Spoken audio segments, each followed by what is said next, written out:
చెరువులో చాలా చేపలు జీవిస్తూ ఉంటాయి. అందులో ఈ 3 చేపలు మంచి స్నేహితులు. వీటికి పేర్లు కాకుండా కలర్స్ చెప్పుకుందాం. బ్లూ చేప, ఎల్లో చేప, ఆరెంజ్ చేప. బ్లూ చేప చాలా తెలివైంది. ఏదైనా సమస్య వస్తే ముందుగానే జాగ్రత్త పడుతుంది.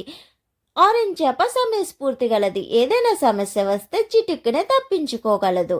ఎల్లో చేప ధీమాగా ఉంటుంది. ఏం కాదులే అని భ్రమలో బ్రతుకుతుంది. అయితే అక్కడికి కొన్ని రోజులకి జాలర్లు చెరువు దగ్గరికి వచ్చి చూస్తారు. ఈ చెరువు 2 రోజుల్లో ఎండిపోతుంది. ఇక్కడ చాలా చేపలు ఉన్నాయి. మనం అప్పుడొచ్చి పట్టుకుందామని మాట్లాడుకుంటారు.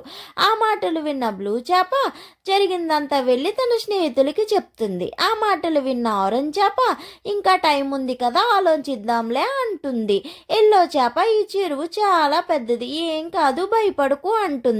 వీళ్ళిద్దరు మాటలు విన్న బ్లూ చేప అయితే మీ ఇష్టం, నేను ఈ చెరువు వదిలి వెళ్ళిపోతున్నానని చెప్పి ఆ చెరువు వదిలి వెళ్ళిపోతుంది. ఇంకా ఈ 2 చేపలే ఉంటాయి. జాలర్లు వస్తారు. వాళ్ళని విసరగా ఆ వాళ్ళలో 2 చేపలు చిక్కుకుంటాయి. ఆరెంజ్ చేప తెలివైంది కనుక తన తెలివితేటలతో చనిపోయినట్టు నటిస్తుంది. దాంతో ఈ చేప చనిపోయిందని నీటిలో పడేస్తారు. అప్పుడు ఈదుకుంటూ పారిపోతుంది. ఎల్లో చేపకి ఏ దిక్కు లేక అలా కొట్టుమిట్టాడుతూ ఉంటుంది. తన స్నేహితులందరినీ గుర్తు చేసుకుంటూ ఉంటుంది.